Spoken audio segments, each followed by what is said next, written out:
배당받자 배당받자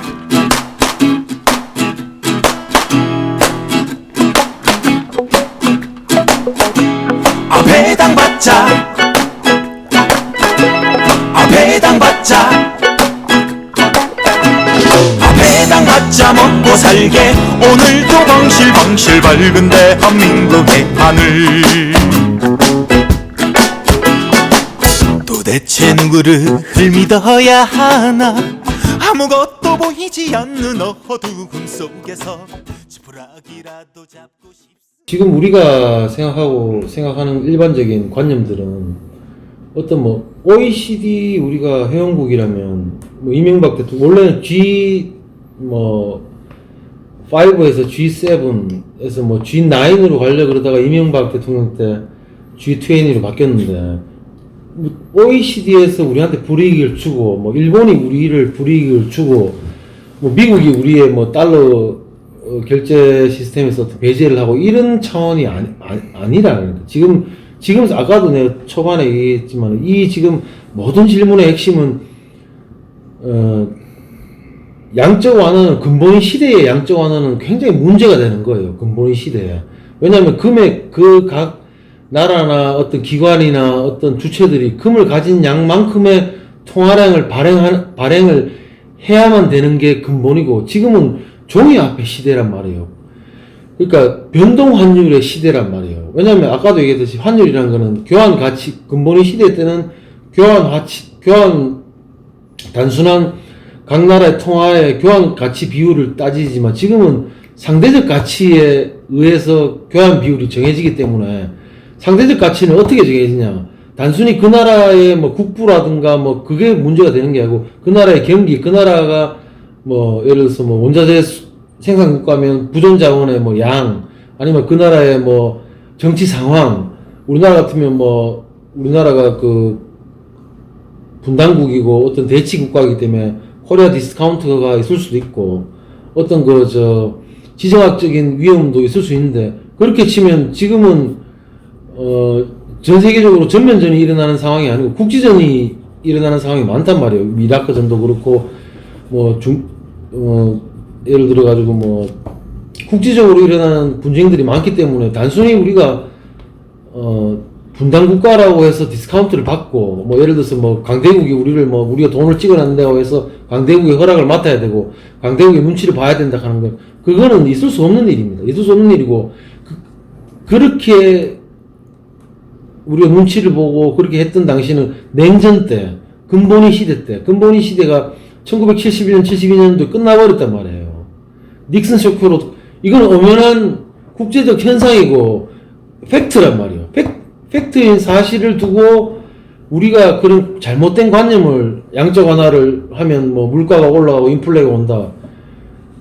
아까도 얘기했지만, 인플레라는 상황을 뭔지도 몰라요, 그런 사람들은. 무조건 물가가 오르면 일반 국민들은 힘들다 하지만, 지금이 생산자 물가도 그렇고 소비자 물가도 계속 오르고 있는 상태란 말이에요. 그거는 얘기를 한마디도 안 하고 있어, 전문가들이. 경제 환경 자체가. 그리고 지금 우리가 아까도 내가 우리의 지금 프로그램의 핵심은 2,000조를 발행을 해서 인플레가 생기지 않는다는 것을 제가 증명하는 자리이기 때문에 거기에 가장 화두고 핵심은 지금은 여러 가지 말을 많이 했지만 가장 핵심은 지금 우리가 화폐 제도의 문제예요, 제도에.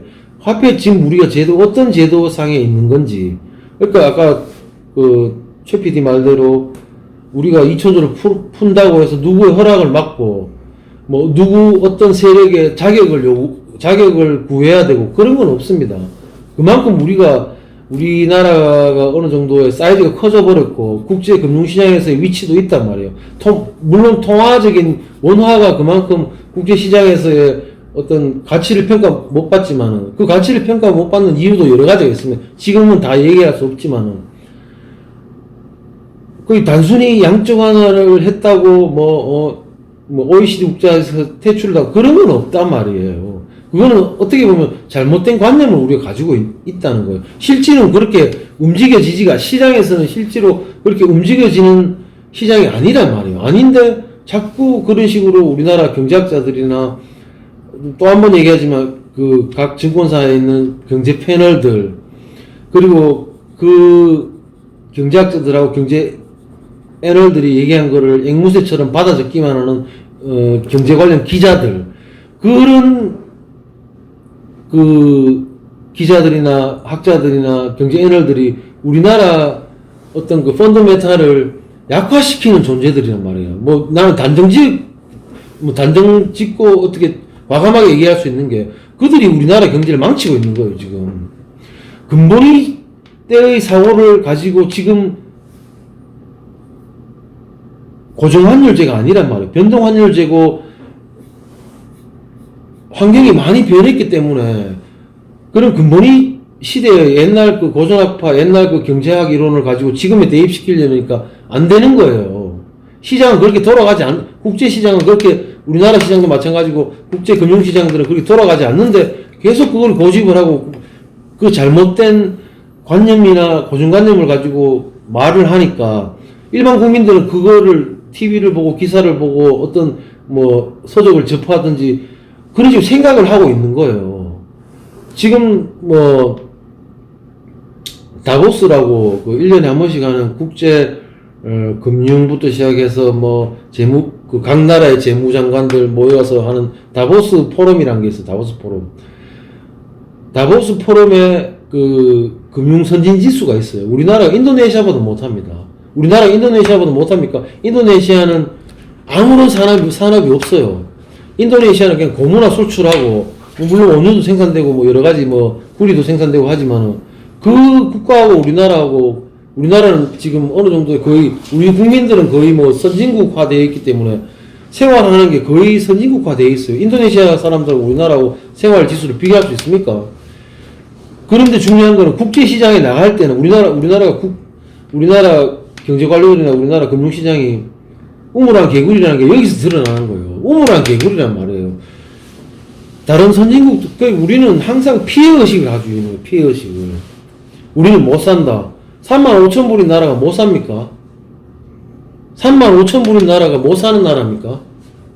우리나라 1인 국민들, 물론 다 힘들죠. 힘들지만 우리 국민들이 서울이나 대도시를 기준으로 봤을 때는 거의 선진국하고 마찬가지예요. 사는 게. 소비 량이라든가 소비 액수라든가 어떤 그 지표상으로 나타나지 않는 어떤 그 사람들이 느끼는 문화라든가 그런 것들 거의 선진국 수준에 거의 90% 이상 도달해 있는 거예요. 근데 정책만은 그런 거예요. 정책. 이게 우리가 경제정책 자체도 그렇고, 이 허경영 국가혁명당 대통령 후보가 주장하는 것도 양적 완화 2,000조를 해서, 이거는 매년 하는 게 아닙니다.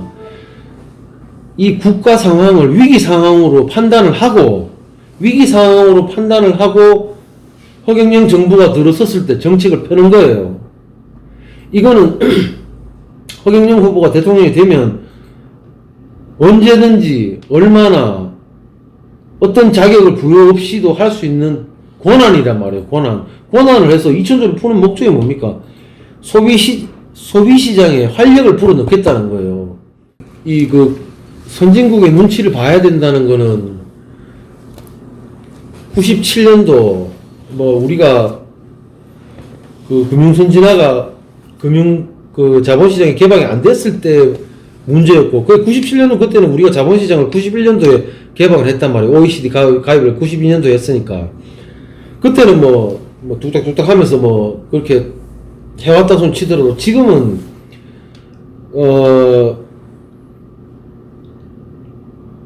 골드만삭스나 JP모간이나 모건스탠리나 이런 보고서들을 보면 R&D 투자, 외국인 큰 빅머니나 스마트 자본들이 투자하고 싶은 나라 중에 우리가 꼭 한 3위 안에 든다고. 하기 때문에 그들이 투자를 못하는 이유는 뭡니까? 홍콩이나 싱가포르처럼 규제 때문에 투자를 못하는 거예요.